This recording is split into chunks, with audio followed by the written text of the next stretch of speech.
Une brume matinale enveloppait la Bourgogne en cette année 1884, planant sur les champs français tel un voile suspendu hors du temps. Au majestueux château de Montaigne, l'atmosphère vibrait d'une célébration fervente, sauf pour une âme solitaire. Dans le grand salon, des tentures de velours cramoisi s'ouvraient sur une lumière grise, révélant l'imposant portrait de famille, s'élevant à près de 2 mètres. Là, les 3 filles de Montaigne posaient côte à côte. Rosalie, la cadette, rayonnait de douceur dans une robe pêche étincelante. Au centre, Henriette arborait un bleu roi qui rehaussait son regard altier. Mais à l'extrémité, presque fondue dans les ombres du sombre arrière-plan, Isabelle ressemblait davantage à une dame de compagnie qu'à une sœur. Sa robe d'un gris souris profond, dénuée de tout éclat, et ses cheveux dorés noués en un chignon austère. Ses yeux, rivés au sol, semblaient désirer s'effacer de la toile. Ce n'était point le fruit du hasard. Madame Geneviève de Montaigne, la matriarche, l'avait ainsi ordonné. Elle observait l'œuvre en silence tandis que le murmure incessant du mariage d'Henriette emplissait le salon. Des pas pressés, les rires forcés des tantes, les grelots des calèches, tout cela parvenait à Isabelle comme un écho lointain. À 39 ans, Isabelle n'avait jamais été promise. Pour le monde, elle était celle qui était restée, la prudente, celle qui n'avait osé les unions avantageuses, demeurant sous le toit maternel par respect. Tous le savaient, et elle le savait mieux que quiconque. C'était pure imposition, sans faux semblant. « Isabelle, ma fille, je vous en prie, ne tardez point.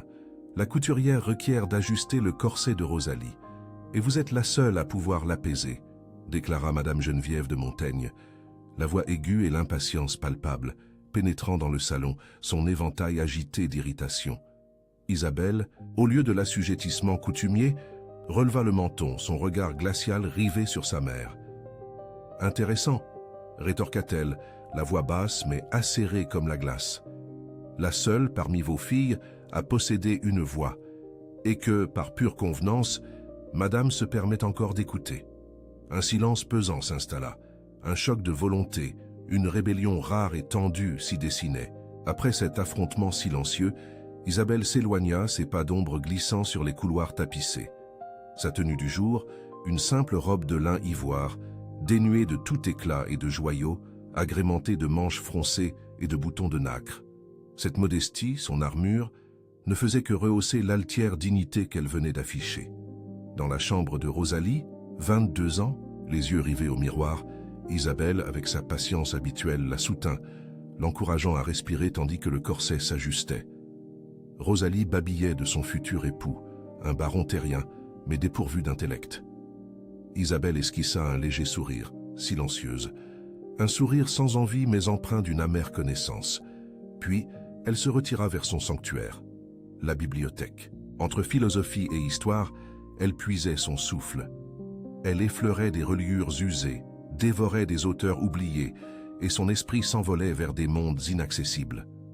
Dans ce refuge silencieux, elle ne rêvait point de bal ou d'alliance.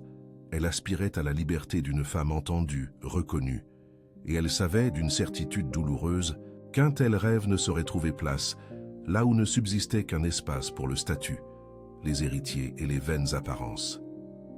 Au crépuscule, quand le carrosse attendait Henriette de Montaigne, le château de Montaigne éclata en adieu. Madame Geneviève pleurait, Rosalie agitait des mouchoirs. Les domestiques, enthousiastes, observaient. Isabelle, un pas en arrière, demeurait observatrice silencieuse. Loin de là, le duc Sébastien de Verrières, juste rentré de ses voyages, observait. Nul ne devinait son dessein, ni la personne qu'il venait revoir. Un instant, son regard croisa celui d'Isabelle, en haut de l'escalier. Un frémissement invisible plana, ignoré des deux. Derrière elle, le portrait de la famille de Montaigne séchait, la lumière pâle accentuant l'ombre l'enveloppant. Le temps semblait vouloir faire taire l'unique esprit pensant. Mais le temps, aussi implacable, n'éteint pas les graines cachées. Isabelle était sur le point d'éclore. Bourgogne, France, automne, 1887. La brume s'accrochait aux champs quand le carrosse noir franchit les grilles de fer du domaine de Verrières. Le crissement des roues sur le gravier résonna comme un présage. Les domestiques, courbés, observaient ce retour. Après 7 ans d'absence, Sébastien de Verrières, 8e duc de Valois, revenait en France, énigme ambulante. Il descendit du véhicule avec l'élégance glaciale qui l'avait rendu redoutable en diplomatie. Grand, imposant, il portait un pardessus de laine graphite, boutonné au col. Ses cheveux roux, assombris et disciplinés par le temps, étaient impeccablement peignés. La barbe, taillée avec rigueur, soulignait une mâchoire inflexible. Ses yeux, d'un gris presque métallique, sondaient l'environnement sans émotion, sans nostalgie. Sa demeure d'enfance, jadis vibrante, n'était plus qu'un écho fané. Ses pas résonnaient dans le salon sous le regard silencieux des ancêtres. Sébastien n'était pas revenu par nostalgie. Il venait pour un devoir, un règlement de compte.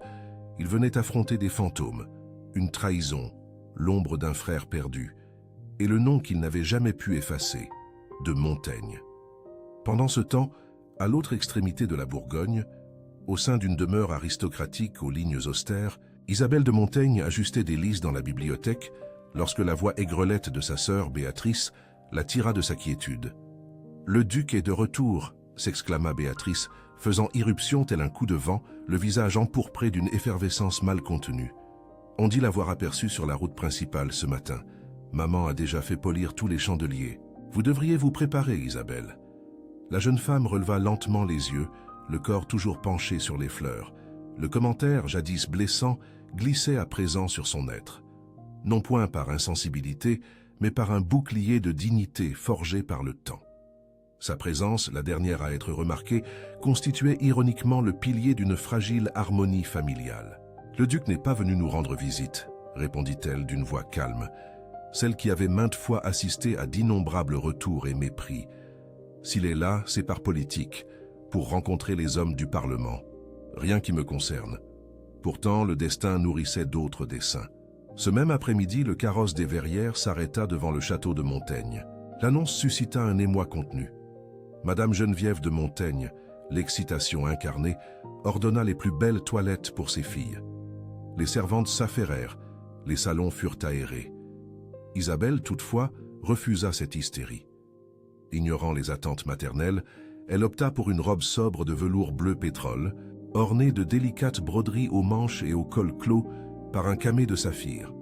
Ses cheveux, noués en un élégant chignon latéral aux tresses entrelacées et un discret ornement de satin bleu, achevaient l'image d'une retenue et d'une beauté sereine.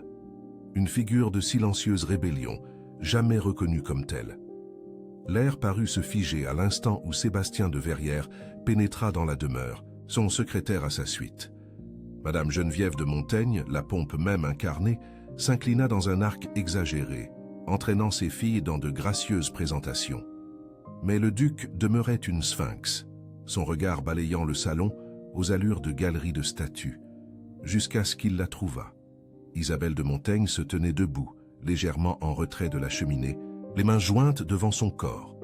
C'était une posture d'être qui avait accepté l'invisibilité, mais sous sa quiétude, une résilience silencieuse palpitait. À cet instant, Sébastien vacilla. Il ne la reconnut pas d'emblée. La jeune femme aux tresses et aux livres avait cédé sa place à une femme, une présence. Cependant, quelque chose dans son regard l'inquiéta profondément, faisant écho à la blessure de la trahison et à la perte de son frère qui le hantait encore. « Mademoiselle de Montaigne », proféra-t-il, l'intonation mêlant subtilement surprise et retenue. « Votre grâce », répondit-elle, par un hochement de tête à peine perceptible, empreint d'une dignité tranquille. Le silence entre eux s'étira, lourd d'une matière indicible. Béatrice, percevant la tension, la brisa d'un rire nerveux. « Isabelle est notre plus précieux joyau domestique. Elle ne s'est jamais mariée, n'est-ce pas? Maman soutient qu'il serait un gaspillage de perdre une personne si utile. » La phrase, voilée d'une fausse délicatesse, fendit l'air tel un éclat de verre. Sébastien ne répliqua point, mais le léger plissement de son front trahissait l'écho de cette pique. Il l'observa à nouveau. Nul signe d'amertume visible, nulle révolte, seulement une sérénité déconcertante, pareille à la surface impavide d'un lac avant l'orage. La visite se poursuivit entre conversations contraintes et rituels immuables du thé. Sébastien maintenait le protocole avec rigueur, mais son regard, avec une obstination quasi involontaire, revenait vers Isabelle. Ce n'était pas le désir qui l'animait, mais une impulsion plus complexe, une mémoire brouillée, une gêne ancienne refusant l'oubli.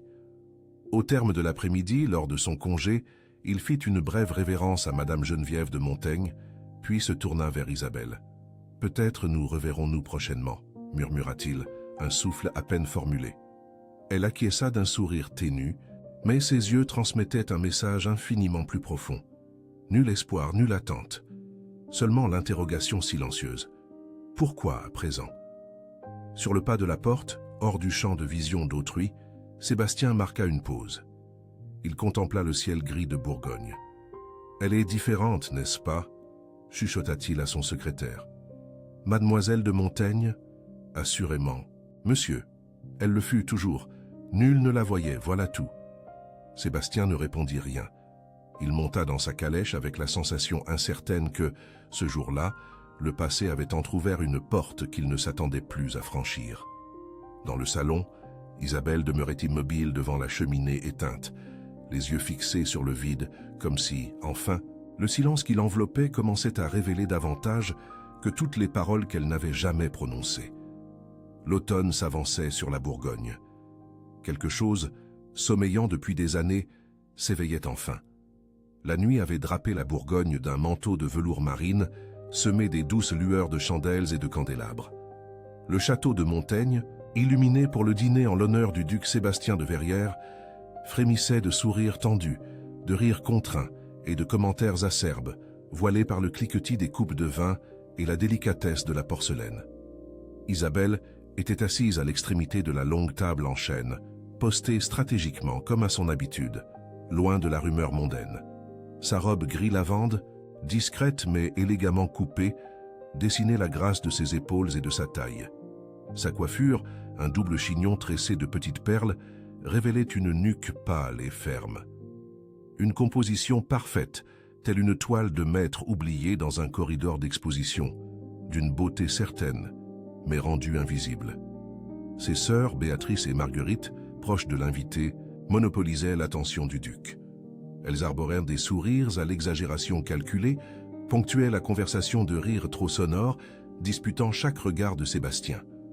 Marguerite, la plus jeune et la plus impulsive, s'autorisa une saillie coupante qui résonna telle une dague dans le salon, déchirant l'atmosphère déjà ténue. « Lady Isabelle croit encore que les livres peuvent supplanter un époux », résonna la voix douce et acérée. La coupe levée scellait le toast et les rires retenus de la table se propagèrent, presque unanimes. Mais Sébastien de Verrières ne s'y joignit point.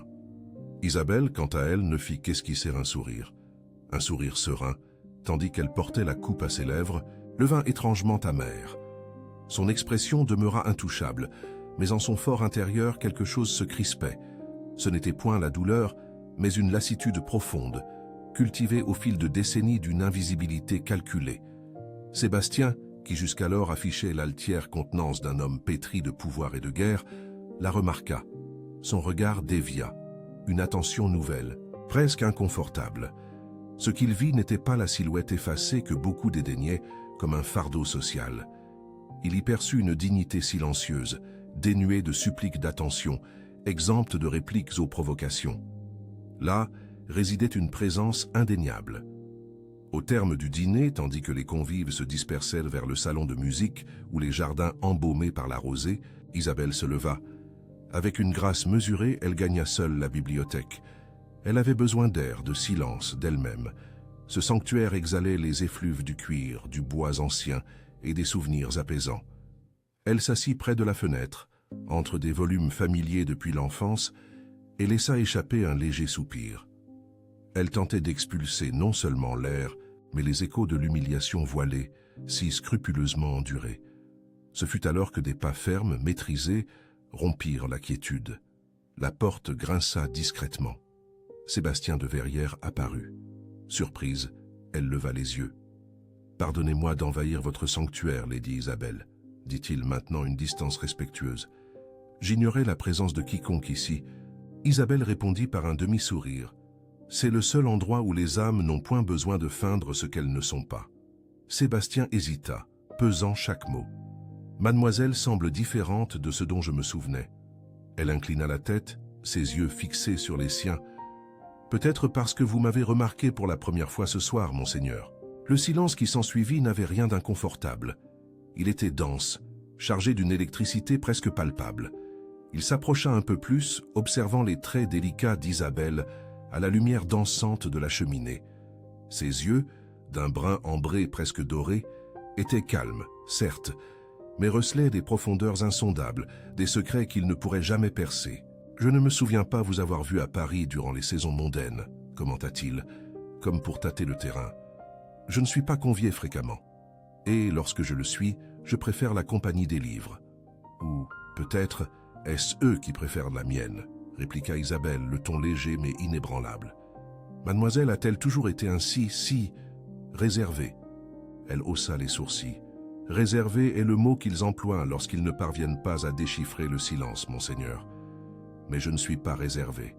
J'ai simplement appris à épargner ma présence là où elle n'est pas la bienvenue. » Sébastien ne répondit pas immédiatement. Il s'appuya contre une bibliothèque, croisa les bras. Il semblait déconcerté, non par offense, mais par une sensation qui le surprenait. Isabelle ne pliait pas, ne cherchait pas à lui plaire, ne le craignait pas. Et, curieusement, cela l'attirait, le poussant à vouloir demeurer. « Savez-vous ce qui m'a le plus surpris ce soir ?» demanda-t-il après un instant. Elle attendit. « La manière dont vous avez enduré les affronts de vos sœurs, sans réagir, sans perdre votre contenance. » Isabelle répondit doucement.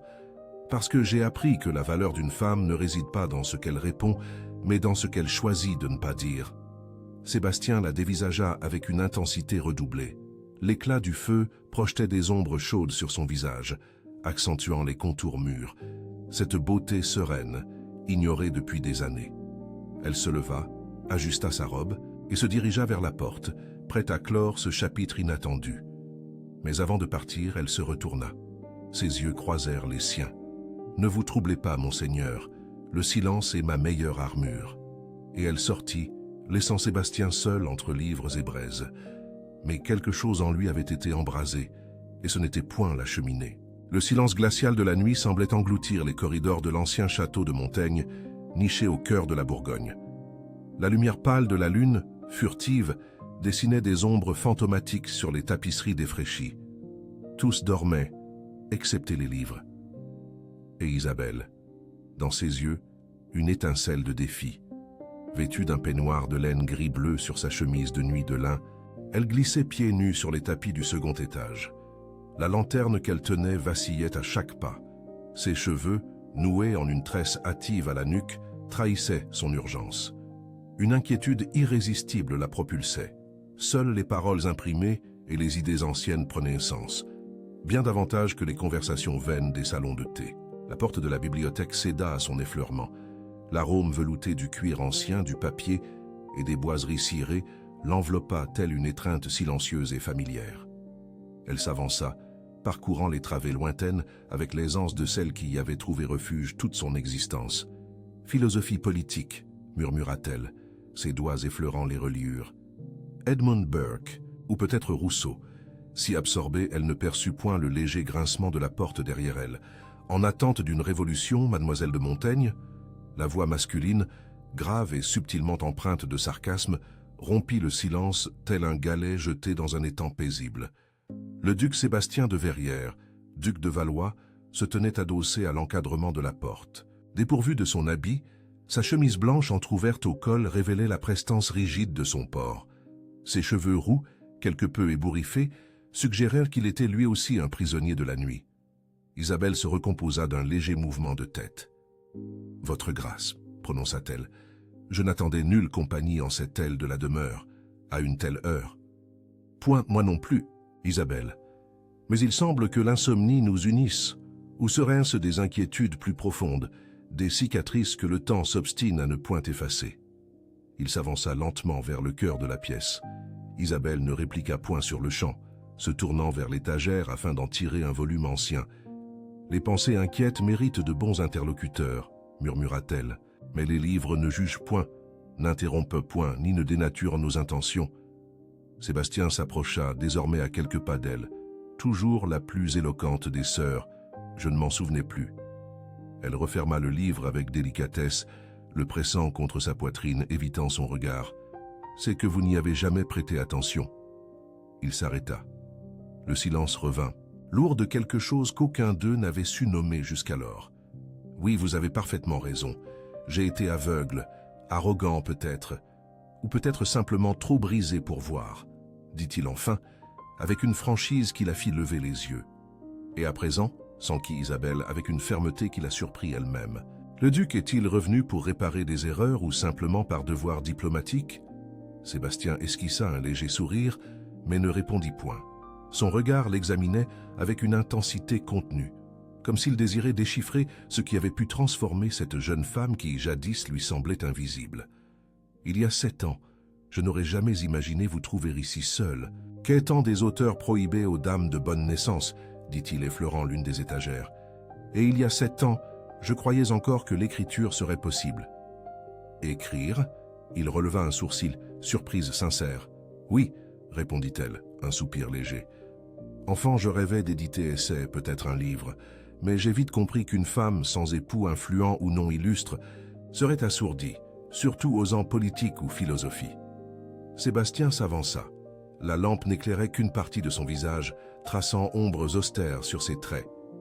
Jamais l'idée d'un pseudonyme. À quoi bon? Pour penser librement sans sarcasme? Elle rit amèrement. Peut-être, mais on ignorerait qui j'étais.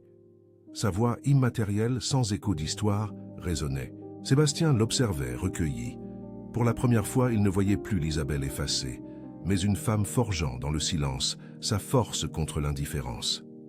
Peut-être est-il temps de changer, murmura-t-il, voix basse. Le monde, en partie, évolue. Le monde n'évolue que pour les hommes, duc, répondit-elle. Il tendit la main d'un élan, frôlant la sienne, puis hésita. Là, devant l'étagère, mains quasi jointes, millimètres et siècles de convention les séparaient. Une chaleur subite traversa l'air. Isabelle recula imperceptiblement, brisant l'enchantement. « Il est tard, je dois me retirer », murmura-t-elle. « Certes », répondit-il, reculant respectueusement. Elle gagna la porte sans un regard, mais la franchissant, se retourna. « Merci de n'avoir ri de mon rêve. » Sébastien acquiesça. Sur le seuil de sa chambre, Isabelle fut interceptée. Madame Geneviève de Montaigne l'attendait, visage glacial. Ces discussions avec un de Verrières en bibliothèque, indignes de votre rang. Isabelle ne fléchit point. Sa voix, naguère écho, prit ferme assurance. « Mère, mon rêve n'est point scandale. C'est ma voix. Elle doit être entendue. » Le choc transperça Madame Geneviève. Brève stase devant telle résolution. Au matin suivant, le château de Montaigne en Bourgogne était le théâtre de 1000 murmures. Les domestiques chuchotaient, les regards se croisaient, et les rires étouffés des sœurs d'Isabelle emplissaient le salon de thé. La sœur oubliée fut aperçue dans la bibliothèque avec le duc hier soir, déclara Henriette, une lueur cruelle dans les yeux, le séduisant avec des citations de Rousseau. Vraisemblablement, ricana Joséphine, son rire s'élevant. Isabelle conserva son imperturbable dignité. Elle était vêtue d'une toilette sobre, d'une nuance lavande cendrée, aux manches longues et aux boutons de nacre. Sa coiffure en double chignon tressé lui conférait une aura d'élégance intouchable. Elle ne répondit à aucune provocation. Mais lorsqu'elle croisa Sébastien dans le jardin d'hiver, leurs regards s'accrochèrent. Il y avait là quelque chose, une inquiétude, une question inexprimée, un souvenir tu. Et peut-être l'aube d'un sentiment qu'ils ne savaient encore nommer, mais qui pesait déjà dans leur silence partagé. Car parfois, ce qui débute par un livre s'achève par une révolution. Le lendemain, au bruissement des rumeurs dans les salons, succéda un silence coupant. Les domestiques s'entre-regardaient avec curiosité et appréhension, comme si le tintement des porcelaines pouvait éveiller quelque chose d'indésirable. La demeure respirait une tension invisible, ses murs semblant retenir le secret de ce qui s'était dit. Sébastien parcourait les couloirs tel un homme en jugement silencieux. Ses pas pesaient lourd. L'idée de la nuit précédente le torturait désormais, faire ce qui était juste. Mais, après tout, qu'était-ce que la justice? L'image d'Isabelle, défendant ses rêves avec une conviction et une sérénité désarmantes, le poursuivait encore. Elle l'avait touché sans le frôler, atteignant quelque chose qu'il pensait éteint, une forme d'inquiétude. Ce n'était point le désir qui brûle, mais un sentiment qui rongeait son orgueil, né de l'admiration, une émotion qu'il croyait morte avec sa foi en la loyauté après la trahison ayant entraîné la perte de son frère. Ce fut ainsi, les mains tremblantes glissées dans les manches de sa redingote, qu'il pénétra dans le jardin d'hiver. Isabelle était assise, absorbée par un livre à la couverture usée. La lumière filtrait à travers les vitraux, dessinant des motifs doux sur le dallage de pierre. Elle portait une robe vert foncé, d'une sévérité élégante, aux manches longues de dentelle qui contrastaient avec sa peau diaphane. Ses cheveux, en double chignon tressé, étaient ornés d'une simple épingle d'argent. « Mademoiselle Isabelle, » commença-t-il, la voix trop ferme pour sa propre incertitude. « Il me faut vous parler avec franchise. » Elle leva les yeux lentement, marquant la page avec un mouchoir de batiste. Elle ne sourit point, ni ne manifesta de surprise. « Puis-je vous être utile, Votre Altesse ?» Sébastien inspira profondément, voulut s'asseoir, mais demeura debout. « J'ai eu vent des rumeurs qui se sont répandues depuis hier. Elles sont de toute évidence infâmes, et je regrette profondément que vous ayez été exposé à ce jugement par ma faute. » Elle inclina légèrement la tête, sans répondre. « C'est pourquoi, » déclara le duc Sébastien de Verrières, sa voix ciselée de la rigidité d'un général, « je propose que nous nous marions. » Isabelle le fixa. Nulle surprise, nulle rougeur. Un silence réfléchi, seulement, qui semblait s'étirer au-delà des confins de la pièce. « Je ne crois pas avoir saisi, duc, » répliqua-t-elle, la sérénité de sa voix frisant le défi. « Je propose un mariage, non point par scandale. » Mentit-il en partie, la vérité étant plus complexe qu'il ne l'eût avoué. « Mais par honneur. Ce qui advint en votre bibliothèque n'était pas indécent, il fut néanmoins intime. Et en France, ici en Bourgogne, cela suffit à compromettre le nom d'une dame. » Isabelle se leva, ses mouvements étudiés d'une grâce contenue, ses yeux verts ambrés d'une limpidité étrange. « Votre grâce offre donc réparation pour quelque chose qui ne s'est point concrétisé ?» La question demeura en suspens. « Un mariage comme compensation, » insista Sébastien, l'impatience le rongeant de l'intérieur à la voir impassible. « Un geste de respect. » « Ou de soulagement, » acheva-t-elle avec douceur, le ton presque imperceptible, mais suffisamment puissant pour museler toute autre voix, afin de maintenir l'ordre en votre demeure. Sébastien rougit. Jamais auparavant il n'avait été confronté avec tant de franchise, moins encore par une femme qui, jusqu'alors, avait subsisté en marge, quasi invisible. Elle gagna la fenêtre, les mains jointes sur son ventre. Elle semblait dialoguer avec son propre reflet dans le verre en articulant « J'ai grandi entre ces murs, telle une ombre. Ma présence n'était perçue que lorsque le silence s'avérait vital, aucune réponse sensée, pressante. Jamais par affection, jamais par protection, pas davantage par justice. » Elle se tourna alors, une lumière particulière s'allumant dans ses yeux. Ce n'était point fureur, mais une amère lucidité. « J'ai rêvé, oui, d'un mariage, avec l'amour, avec le partage, avec le sentiment d'être véritablement vue en tant que femme. Mais si le désir n'est qu'un bouclier social pour étouffer les rumeurs, alors je refuse. Je n'accepte point d'aumône sentimentale. » Les mots résonnèrent avec la force d'une sentence irrévocable. Sébastien tenta de réagir, mais la voix l'abandonna. Quelque chose en son fort intérieur, jadis si inflexible, commençait à céder, à se fissurer. Elle s'approcha, un sourire ténu mais authentique, fleurissant sur ses lèvres. « Je vous remercie de votre sollicitude. J'espère qu'un jour vous trouverez quelqu'un qui vous désirera pour ce que vous êtes, non pour ce que vous avez à réparer. » Ses pas, légers, presque éthérés, la guidèrent vers la sortie. Sébastien demeura immobile, seul devant la fenêtre, la main tendue dans le vide, comme s'il tentait de retenir quelque chose qui déjà s'évanouissait. Quelques heures plus tard, traversant les couloirs, Isabelle de Montaigne affichait une posture transfigurée. La même robe vert sombre, jadis simple étoffe, l'enveloppait à présent comme une silencieuse armure. Son expression était sereine, son regard libéré. En cette femme, que tant avait jugée oubliée, résidait désormais la force inébranlable de celle qui ne craignait plus rien à perdre, ayant affronté l'abandon pour en émerger.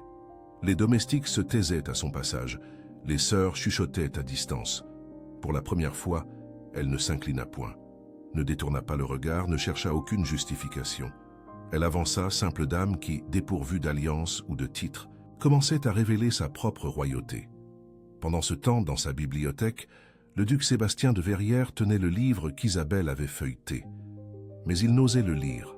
Chaque page, miroir implacable de son orgueil, lui rappelait la perte d'une chose qu'il n'avait même pas eu le temps de désirer pleinement.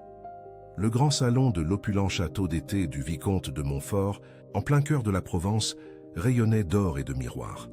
Les murs imposants renvoyaient la lumière douce des candélabres de cristal, baignant les nobles rassemblés dans une splendeur quasi éthérée. Des sourires appris, des éventails qui tremblaient discrètement, des conversations interrompues par des jugements silencieux. Il y avait une beauté sauvage en ces nuits, comme si, sous la surface polie de chaque courtoisie, une lame affûtée attendait. Isabelle de Montaigne apparut seule.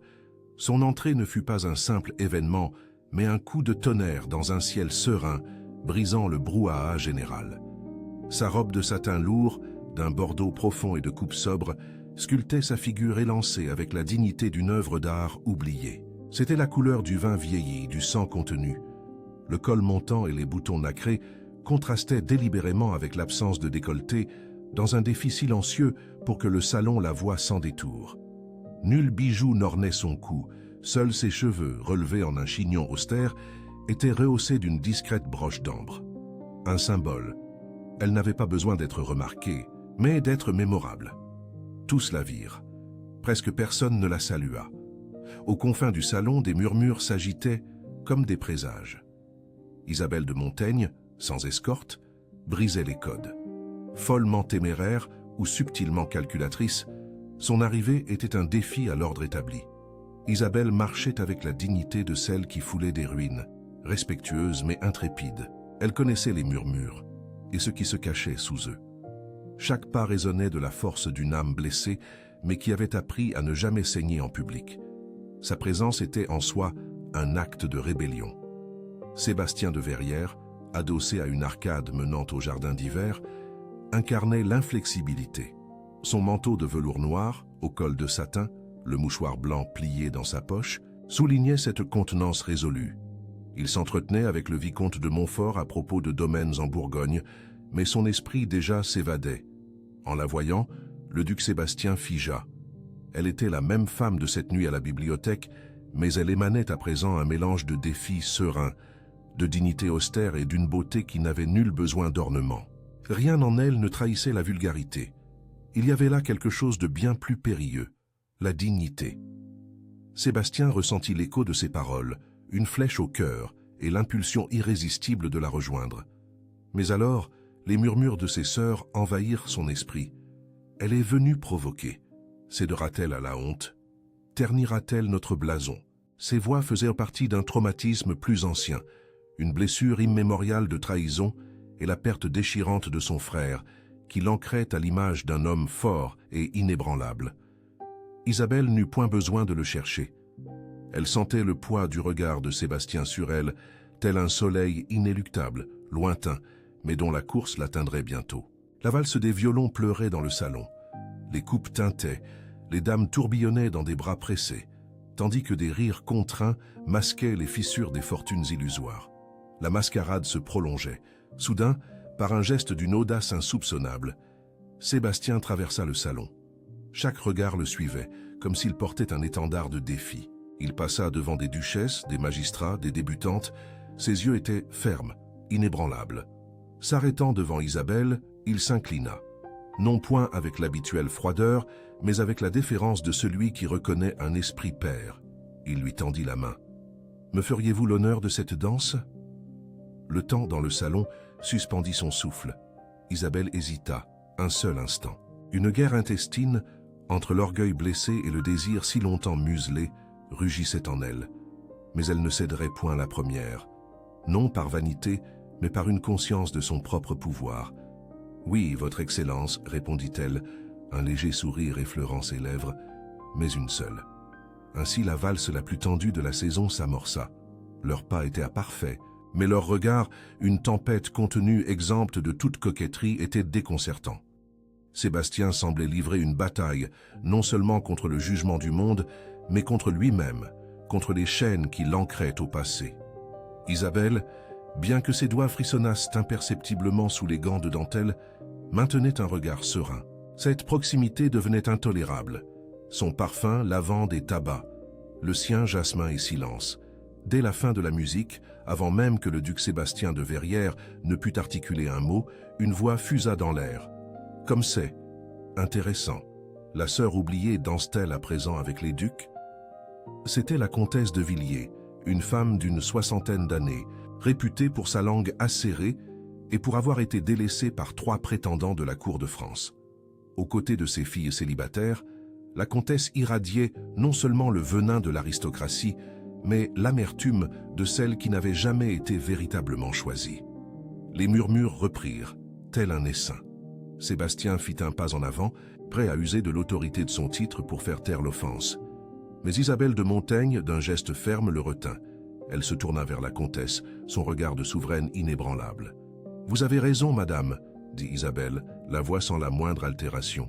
« Moi, je suis Isabelle de Montaigne, la sœur oubliée, celle que l'on n'a pas éduquée pour les salons, ni parée pour les bals.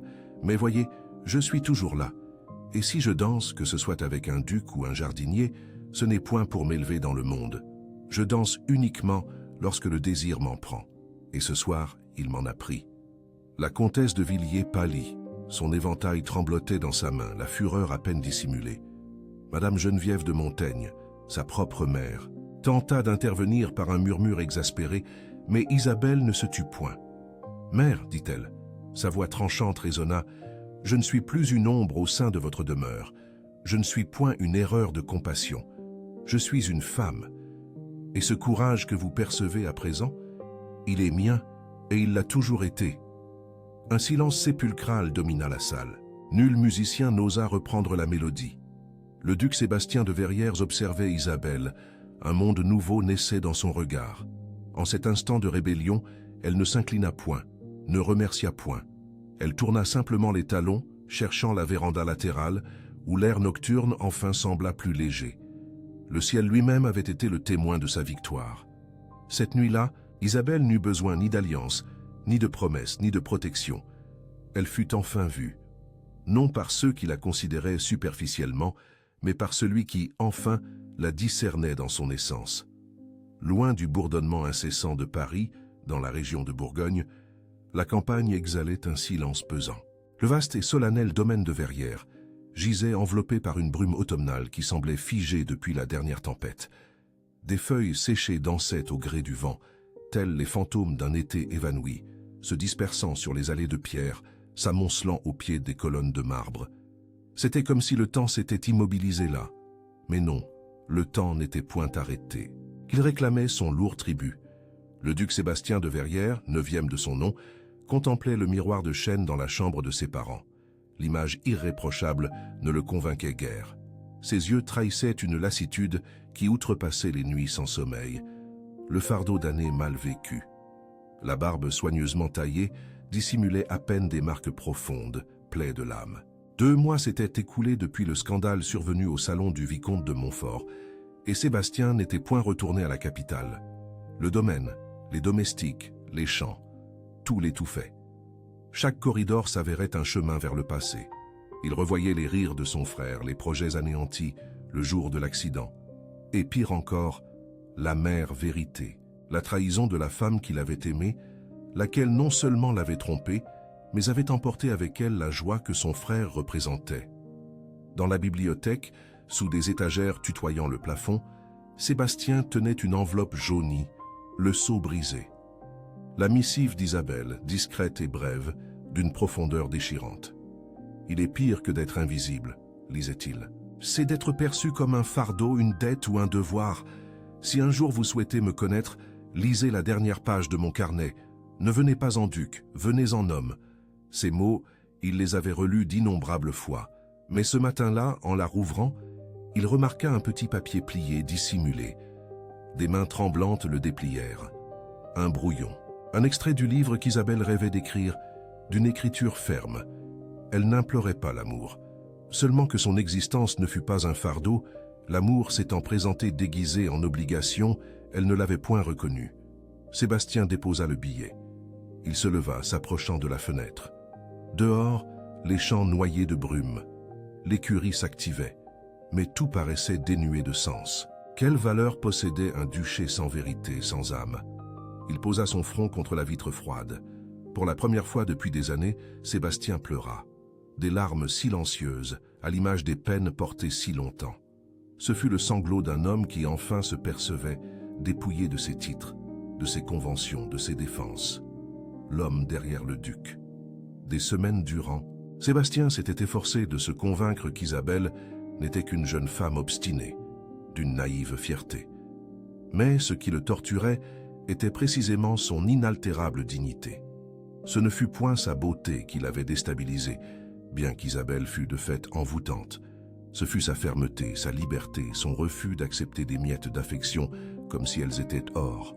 Elle ne quémandait rien, elle exigeait d'être vue. La nuit où il l'avait demandée en mariage, Sébastien s'était attendu à tout régler par un froid geste de réparation.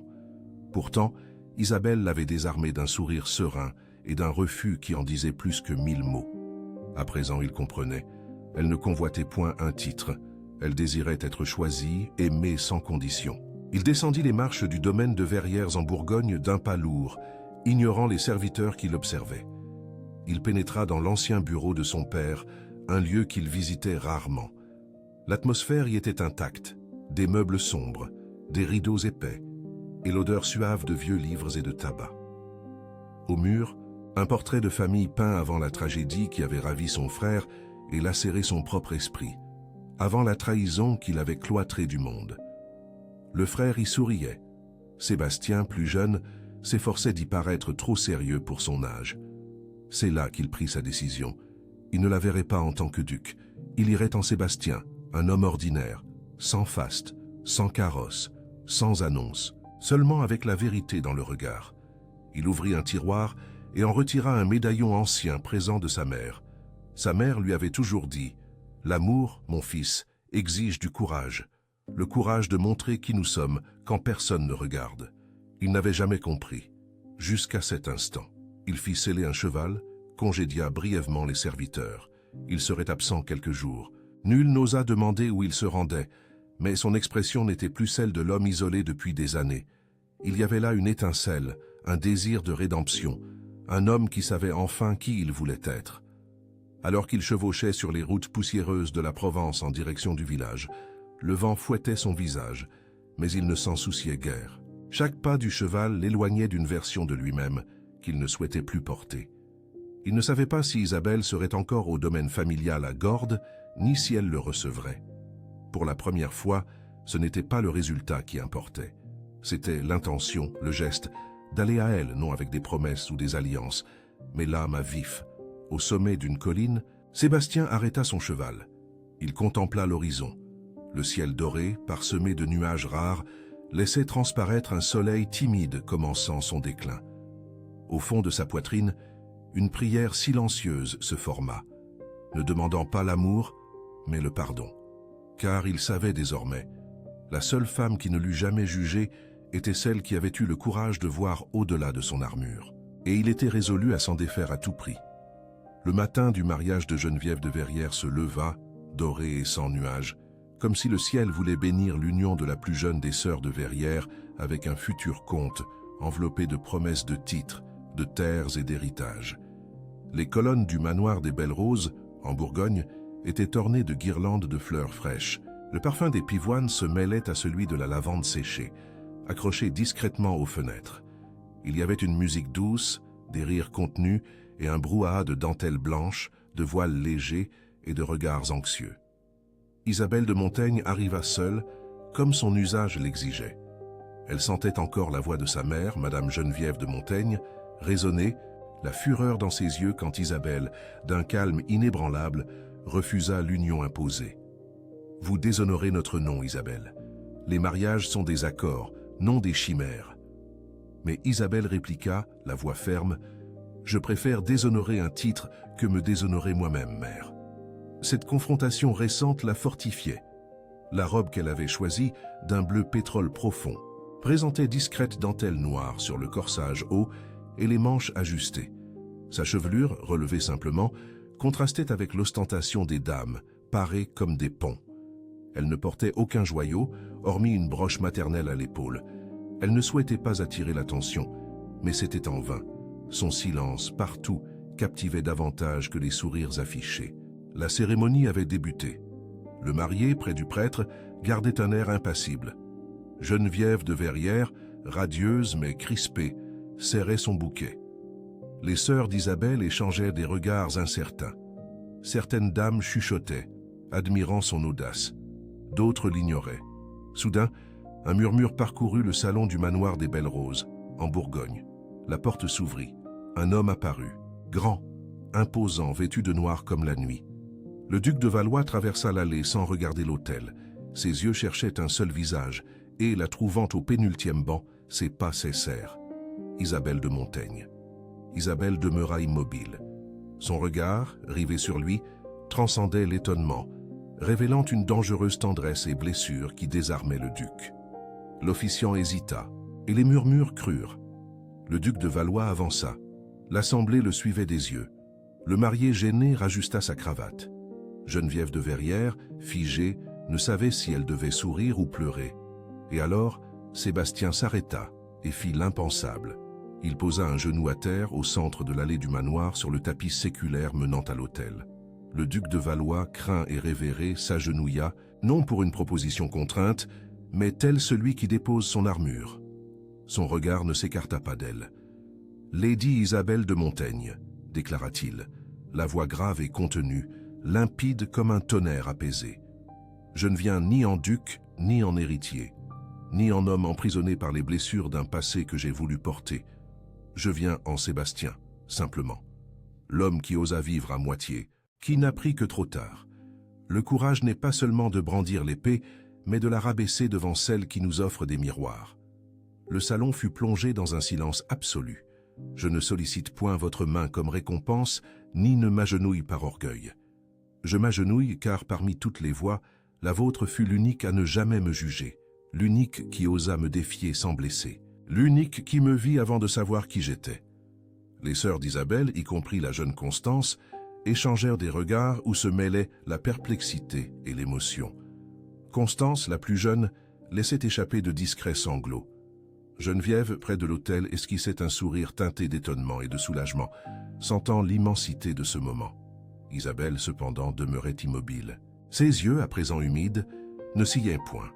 Puis elle se leva et, avec une fermeté nouvellement acquise, marcha en direction de Sébastien. Tous retenaient leur souffle. Lorsqu'elle fut devant lui, elle ne lui tendit point la main. Au lieu de cela, elle demanda d'une voix limpide: « Sébastien, êtes-vous prêt à entendre ce que vous n'avez jamais osé écouter ?» Il n'hésita pas. Oui, Isabelle inspira profondément. Ses yeux étincelaient, non de fureur, mais d'une passion nourrie des années durant. Une flamme sereine, abyssale. « Alors, écoutez, » commença-t-elle, avec la force de celle qui avait refusé de se briser. « J'ai aussi eu peur, j'ai aussi eu honte. Je me suis aussi caché derrière des mots arides, des sarcasmes et des ouvrages. Mais moi, Sébastien, je vous ai attendu avec espérance, mais avec une dignité inaltérable, car je ne méritais pas moins qu'un homme intègre. Et si vous êtes ici, c'est parce que vous êtes arrivé entier. » Le silence se rompit en soupirs. Des mains se serrèrent, des yeux s'emplirent de larmes. Sébastien se leva, non avec hâte, mais avec une vénération visible. Pour la première fois, ils étaient à la même hauteur, par la stature et le don de soi.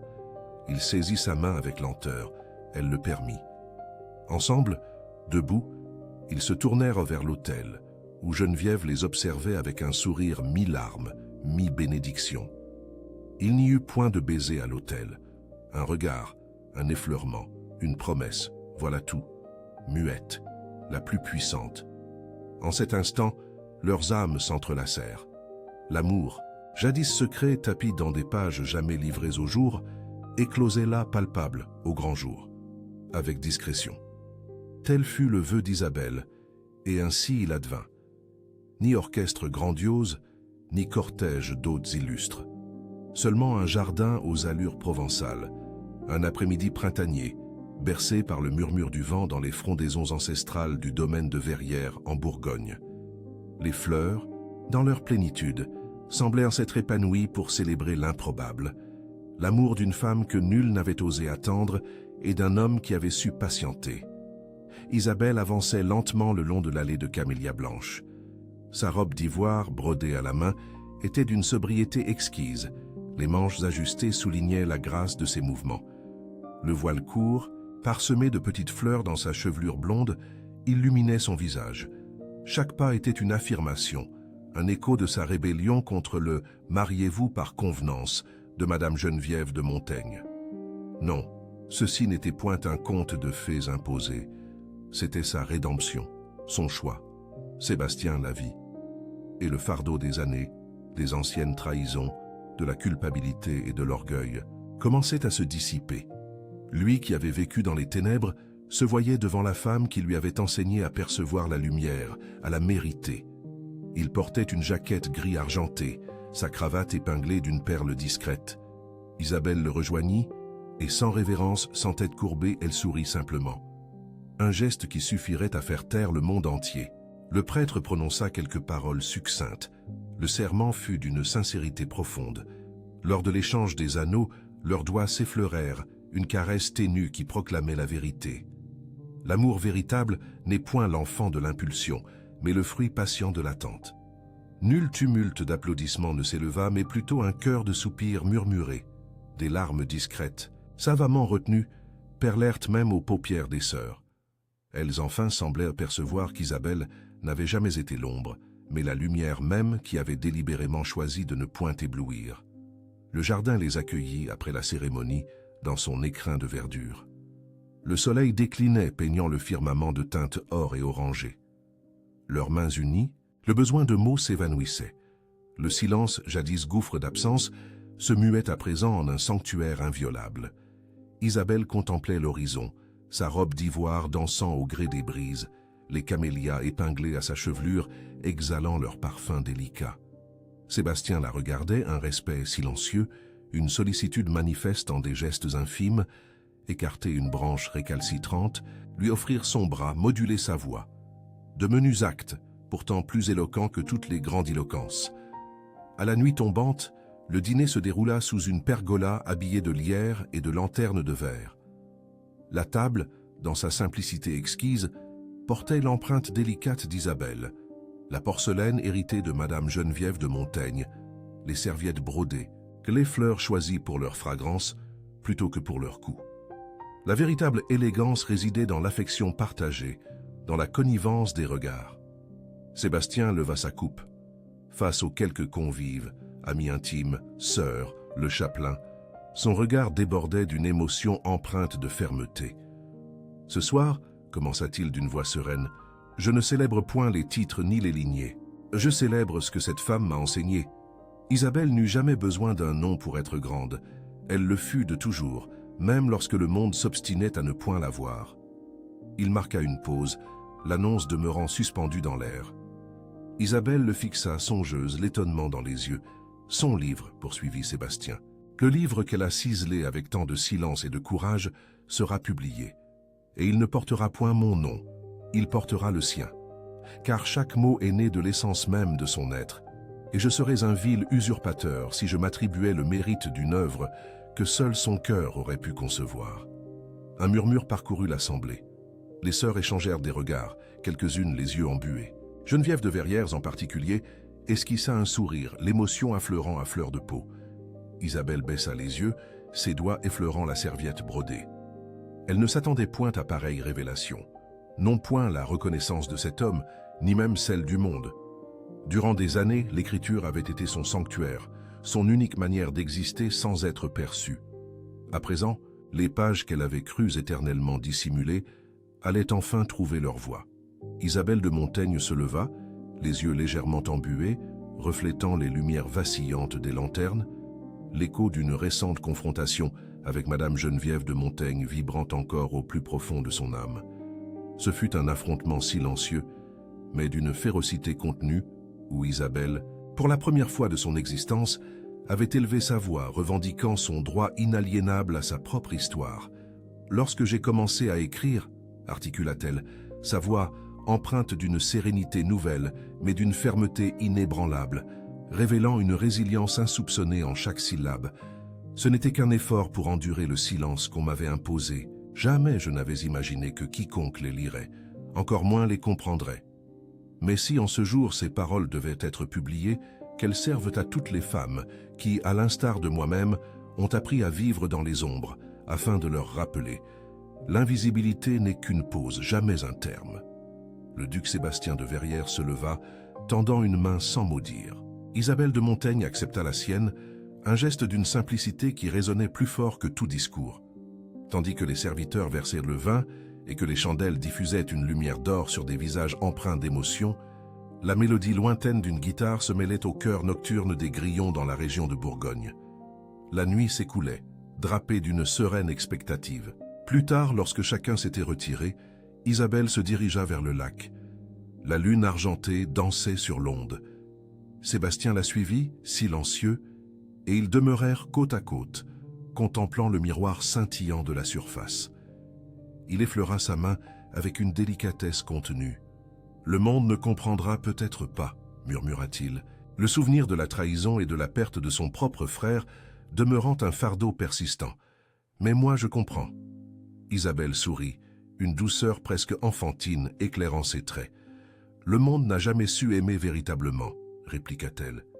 Sébastien l'observa comme s'il gravait cet instant dans les annales de sa mémoire. Celle qui, jadis, avait gisé oubliée parmi les portraits de famille, incarnait à présent la liberté. Elle n'avait nul besoin de se conformer. Il lui avait suffi d'être ce qu'elle fut toujours. En cette nuit, sous le firmament étoilé de la Provence, le duc et la femme que nul n'attendait de découvrir réalisèrent que la véritable grandeur ne résidait point dans les titres, mais dans l'honneur que l'on confère à son propre nom. Et son nom, Isabelle de Montaigne, écrivaine, épouse, voix, choix, résonnerait bien au-delà des salons et des murmures. Le destin, enfin, avait daigné l'entendre. Le temps glissa avec une douceur infinie, à l'image des feuilles qui s'abandonnent à l'automne. La demeure où Isabelle avait jadis été contrainte au silence se mua en un havre pour les voix auparavant étouffées. Les murs conservèrent leurs patines, mais son intérieur était devenu un monde nouveau, édifié par des mains autrefois invisibles, qui, à présent, écrivaient, brodaient, plantaient et dispensaient le savoir. C'était la fin de l'après-midi lorsqu'Isabelle descendit les marches du perron, son carnet tenu entre ses doigts. Ses cheveux, autrefois rigoureusement disciplinés, dansaient à présent en un chignon lâche, orné d'une broche en camélia d'ivoire.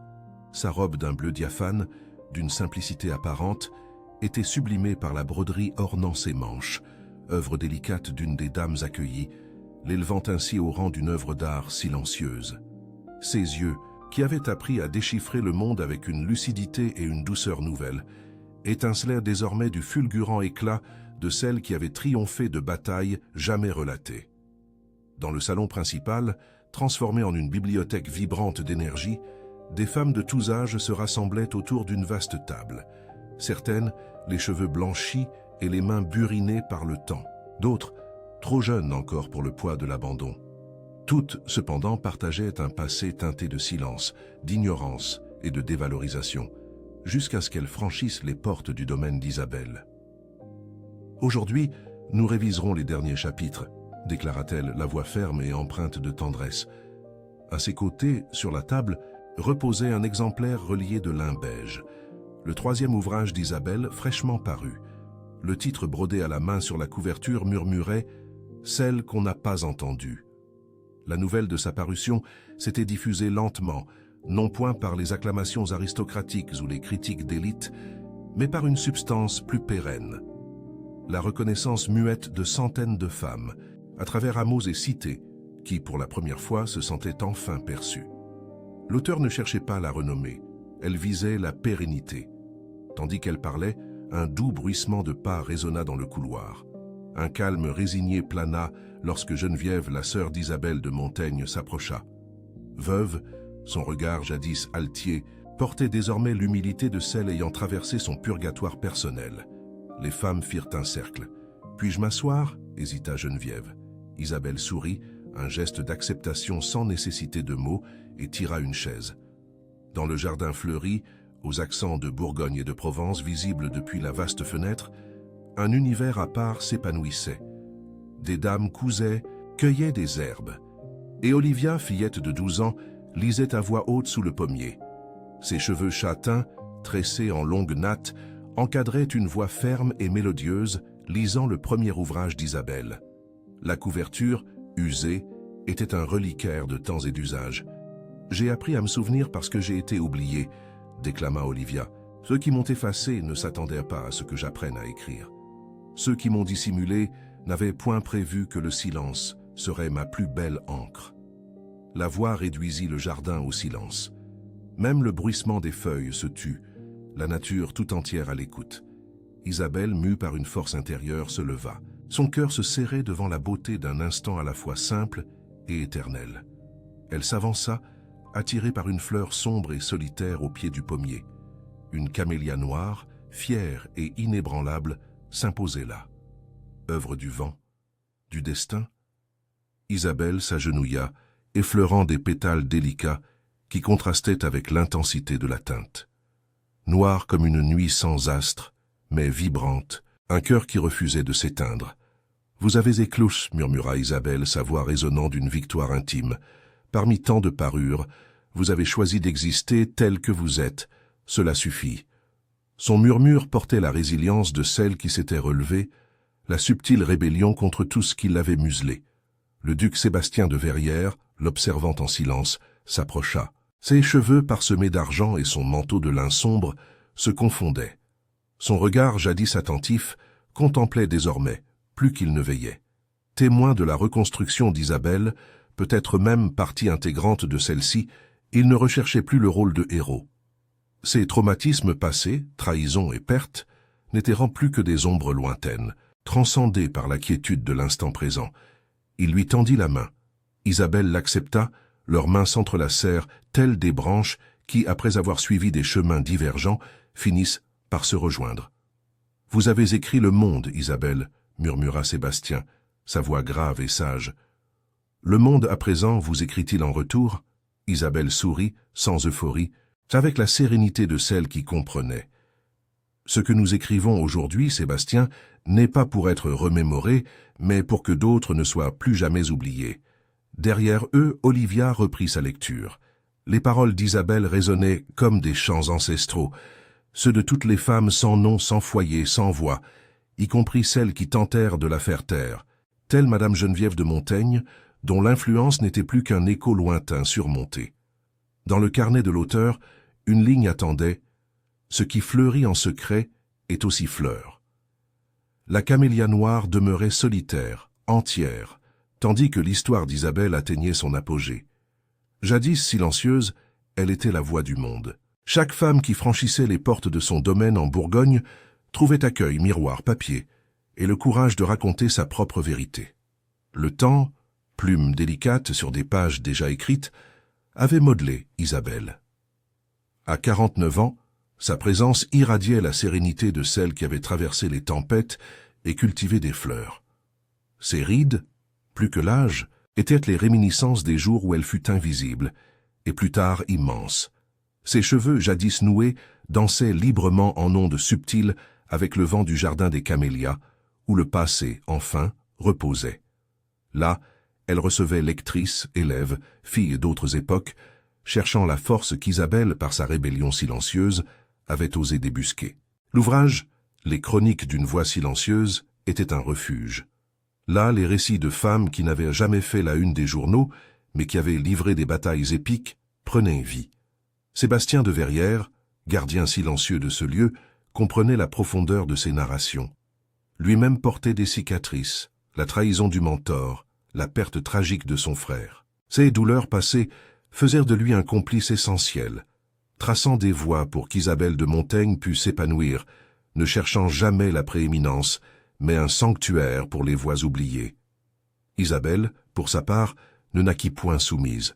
Dès son jeune âge, les attentes de Madame Geneviève de Montaigne l'étouffaient, mais une flamme de rébellion brûlait en elle. « Mère, mes mots méritent d'exister », osa-t-elle articuler lors d'une confrontation qui rompit des années de silence. Ce fut là, dans ce défi direct, que la graine de ses chroniques fut semée. Sébastien suggéra alors que le salon principal devint une bibliothèque, un lieu où les soirées en Bourgogne seraient consacrées à la lecture. Ensemble, Isabelle et Sébastien eurent Olivia. Ce prénom n'était point un simple hasard. Olivia aussi limpide que le regard de sa mère lorsqu'elle osa un nouveau départ. Elle grandit parmi les livres, entourée de questionnements et de dignité. Quand elle apprit à lire, sa première requête fut le manuscrit que sa mère avait rédigé. En le lisant, les yeux de la fillette s'embuèrent, saisissant l'ampleur du chemin parcouru. Des années plus tard, Cécile de Montaigne, la sœur autrefois indifférente, chercha asile. Son époux décédé, elle arriva au domaine de Verrières, en Bourgogne, portant mal et regard las. Isabelle l'accueillit, sans question. « Ici, Cécile, votre place fut toujours vôtre. Vous l'ignorâtes. En ces murs, les femmes ne se définissaient point par leurs erreurs, mais par leurs pas fermes ultérieurs. » Elias Dubois, l'homme du passé d'Isabelle, ne revint ni n'écrivit. Par des tiers, l'on apprit qu'il acheva son existence en un château vide de Provence, environné de portraits et de silence. Son absence, par ironie, légua une leçon sans vengeance. Isabelle comprit que pardonner parfois et choisir de ne plus porter le poids de l'amertume. La société, en Bourgogne et en Provence, évoluait, lentement mais sûrement. Les jeunes filles, jadis rêvant de bal, mirèrent les maisons d'édition. Les dames, auparavant simples noms, étaient reconnues par leurs écrits. La bibliothèque du domaine de Verrières s'agrandit, fusionnant avec un institut littéraire, géré par des femmes de tous âges. Un après-midi, sous le figuier centenaire, un cercle de conversation s'était réuni. Isabelle lisait des extraits de ses chroniques. Sébastien de Verrières servant le thé, ses mains sereines.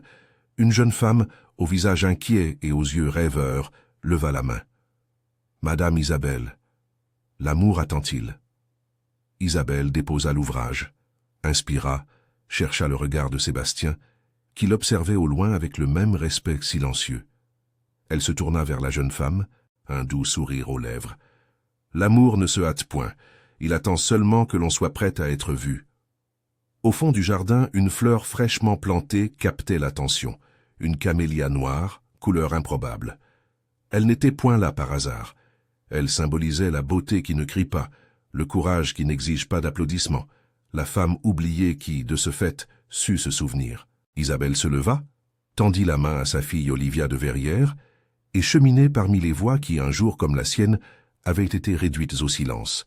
Ainsi, de pas assurée sur la terre qu'elle avait elle-même rendue fertile, s'achevait une histoire écrite de douleur, de tendresse et de liberté. Et l'histoire d'Isabelle de Montaigne nous rappelle que l'amour véritable n'est pas celui qui surgit d'abord, mais celui qui perdure. Elle nous montra que même la femme la plus oubliée peut, un jour, écrire son destin et transmuer le silence en force, la douleur en création, l'oubli en héritage. Partagez cet extrait avec ceux qui aspirent à se souvenir de leurs valeurs. Un bon récit a le pouvoir de panser les plaies que le temps a laissées béantes. Ne partez pas. Dans les fiches ci-dessus, j'ai préparé d'autres histoires, des romances intenses, émouvantes, pleines d'âme. Merci de votre compagnie. Chez Romances d'époque Brésil, l'amour persiste et chaque femme tisse son propre héritage.